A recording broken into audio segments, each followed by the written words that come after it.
All right, good morning, boys and girls. Good morning. Go ahead, if you have a pot, go ahead and put it on your head today. I will tell you why a little bit later. My head is a little bit too big for this pot. But go ahead, take your hats and hoods off. So just kidding. If you have a pot, take it off.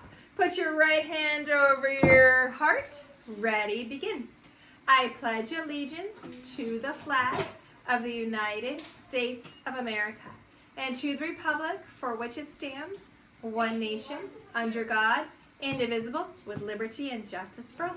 You may be seated. If you do have a pot, and you're allowed to, you can wear it on your head because today we're going to celebrate Johnny Appleseed's birthday. And Johnny Appleseed, his name was John Chapman, and he lived a long time ago, but he used to travel the world, I shouldn't say the world, travel across the United States before it was the United States and plant apples, and he wore his pot on his head, and my hair's in a ponytail, so I think that's why it's not staying, but he wore it as a hat and as a way to cook his apples as he traveled so that he could eat and not have to carry his pot. So if you have a pot and would like to join us this morning with a pot on your head, you're more than welcome to. I'll see if I can balance this.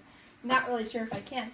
His real birthday is tomorrow, September 26th, but since there's no school, we are going to be celebrating it today. And today is Friday, September 25th, 2020. All right, Miss Avery, you're making it a little hard this morning. Boys and girls, let's sing the days of the week song. Ready, go. Sunday, Monday, Tuesday, Wednesday, Thursday, Friday, Saturday. There are 7 days in a week. Has your pot getting kind of heavy on your head? Yeah, mine's kind of heavy too. Plus it would, I don't know that it would really keep me cool. I think it would get really warm. All right, we are in the month of September. And next week we'll be starting October. Let's look at the weather today. There it goes. The weather is still at my house. It's pretty foggy and cool. It's getting a little sunnier in the mornings, but it's still pretty foggy. The season has not changed. Boys and girls, what is the season? The season is fall. Very good. The season of fall will be here for the next 3 months. How many days have we been in school? Let's take down the 5. And we're going to put a number that is 1 greater than 5.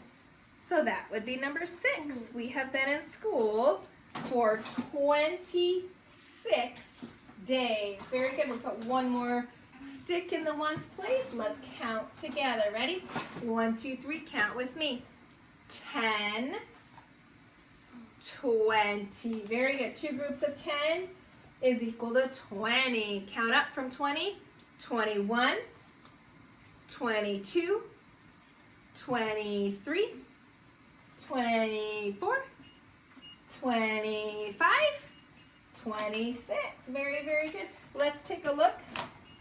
Aves, you're not really helping me. Let's practice reading and spelling our number words. Okay, boys and girls, spell the number 2. T-W-O spells the number 2. Good. Spell the number 1. O-N-E spells the number 1. Spell 3. T-H-R-E-E spells the number 3. Spell the number 5. F-I-V-E spells 5. Spell the number 4. F-O-U-R spells 4. These are very important because 4, 1, and 2 actually are what we call homonyms. That means that they can be spelled another way and have a different meaning. 4 can be the number 4, or it can mean this is a present for you. So that can be tricky. 2 could mean I want to get some ice cream too, or I have to go to school today. So different kinds of words for 2. 1 could be like I won the basketball game. So 1, 2 and 4 are kind of tricky when it comes to spelling because if you spell them a different way, your reader might think that you're talking about a different word, okay? So practice reading and spelling these words correctly. All right, boys and girls, let's take a look at our morning message. Avery, do you want to read the morning message with me? No, thank you. Okay. All right, boys and girls, so I can put on my hat, my pot hat. This is really kind of heavy. Probably shouldn't have worn a, John Chapman probably didn't have a ponytail. Okay, ready? A, B, oops, I'm sorry, are you okay? A, B, C, read the morning message with me. Happy birthday, John Chapman. John Chapman is also known as Johnny Appleseed, who traveled all over the country planting apples. Can you estimate how many seeds he planted? So estimate is a guess of how many you think he planted. Mama. Do you have any estimations? Mama. Yes. Oh, thank you for my pencil. How many seeds do you think he planted? 100? 21 and 200. 21 and 200? So 221. We don't even know, boys and girls. He probably planted millions of apple seeds, possibly even more. There's a very good chance. 32 and 400. 3,200. There's a good chance that some of the apples that we buy at the stores are coming from some of the trees that he planted over 300 years ago. So it's very, very possible. 22 and 300. Yeah, that we would not have all the things that we have here in the United States with apples, apple pie, apple sauce, apple cider, apple juice, if we didn't have Johnny Appleseed. So let's read a story. That came from apples. Yeah.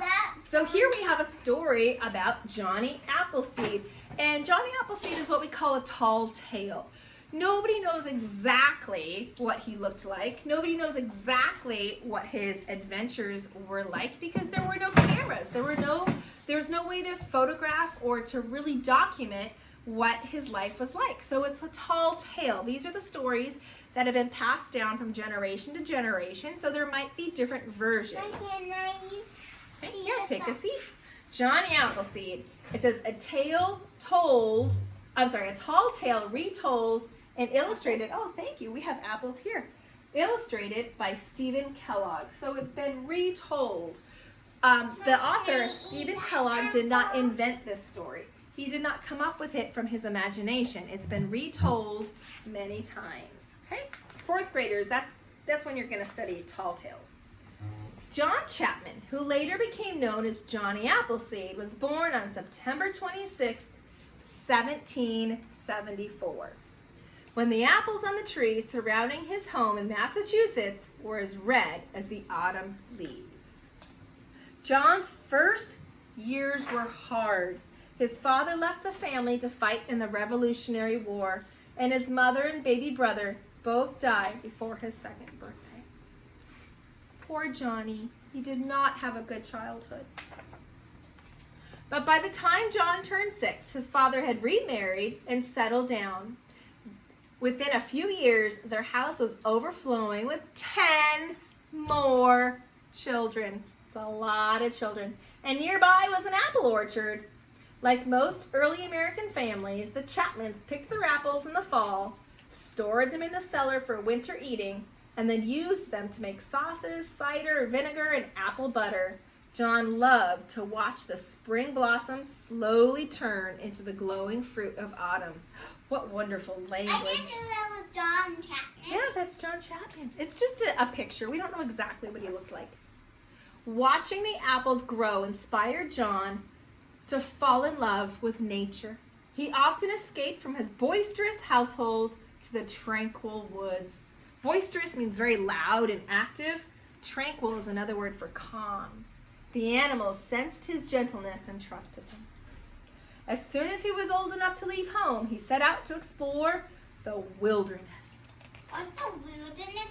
Oh, that's what it's called. Well, so People went out in the wilderness to see if they can survive on their own. To see if they could survive. So a long time ago, remember this book was written, Johnny Appleseed lived almost 300 years ago, about 250 years ago. We didn't have as many cities as we do now. And so when people traveled out from the East Coast to the West Coast, there was just trees and land and mountains and rivers. It was called wilderness. No real cities, no real roads. Okay. When a storm struck, he found shelter in a hollow log. On clear nights, he stretched out underneath the stars.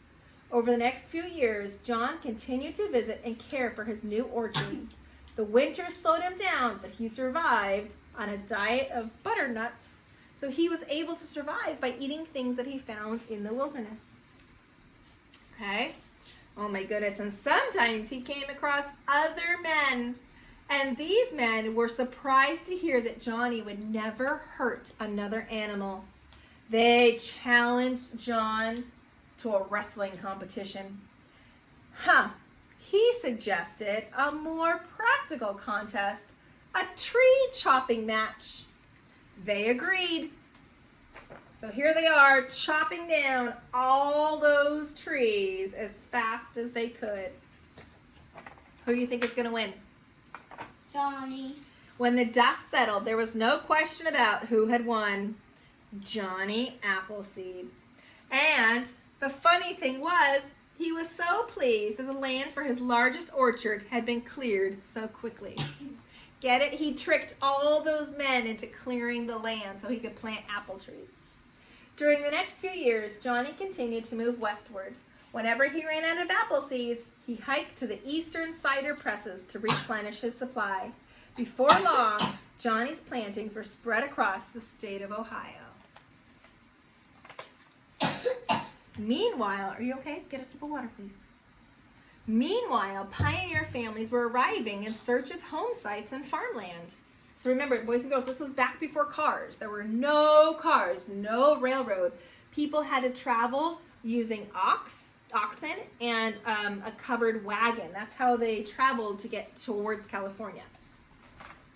Johnny went out of his way to lend a helping hand to his new neighbors. Often he would give his trees away. People affectionately called him Johnny Appleseed, and he began using that name. He particularly enjoyed entertaining the children with tales of his wilderness adventures. So he tells a lot of stories about his travels. Okay? All right. Sometimes Johnny had to fight off some bad guys that would come across in the ships. Every once in a while, he would see that some of his neighbors were fighting each other, and he would go and protect them because he did not like it when people were being mean to each other or mean to animals. Okay? Then people urged Johnny Appleseed to build a house of his own and to settle down.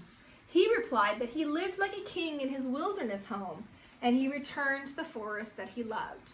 So he never did settle down into one town. He continued to travel his entire life. Okay? Many people retold his stories, and sometimes they exaggerated them a bit. So exaggerated means that you make something seem a little bit of a bigger deal than it really was. And that's sometimes what a tall tale is. Some recalled Johnny sleeping in a treetop hammock and chatting with the birds.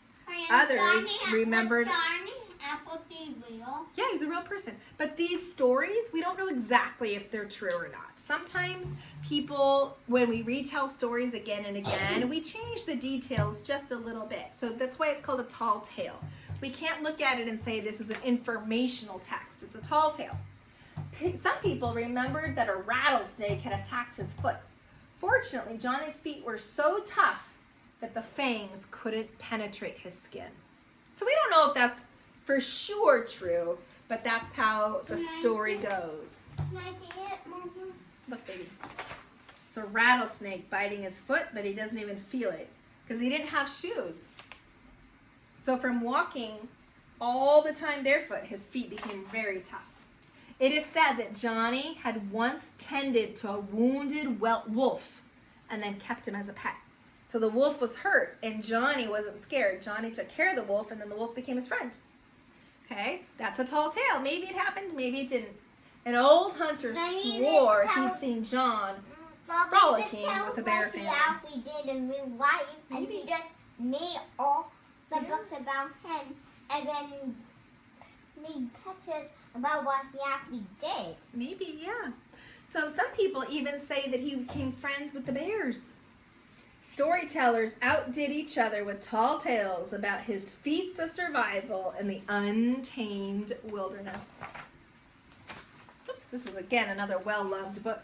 And so here's a picture. Even though we don't have any words, we're certainly not going to skip it. I see lots of tall tale adventures. Maybe Johnny Appleseed is getting swooped up by the hawk. Looks like he's escaping some glass ice maybe. Here's a tiger attacking him. Looks like he's being spewed out of a volcano over here. He's got his basket of apples in his rowboat being swallowed by a giant catfish. So these things probably didn't happen. It's probably people have just told these stories and exaggerated them for fun over the years. So, what would As the years passed, Ohio became Real. too crowded for Johnny. He moved to the wilds of Indiana, where he continued to clear land for his orchards. use the apple even though What- he ate? Yeah, when the settlers began arriving, Johnny recognized some of the children who had listened to his stories years ago. And now those children had land of their A own. video on your phone. Yeah, we're going to watch a video of Johnny Appleseed on Zoom. It made Johnny's old heart glad when they welcomed him as a beloved friend and asked to hear his tales again. Johnny, when he was older, Johnny asked for shelter in a settler's cabin. And a few days later, he passed away in his sleep. Okay? All right, so Johnny Chapman is sometimes known as an old American hero. And he really was kind. I think that's my favorite part about him is he was so kind to nature, and so kind to the animals and to the people that he met.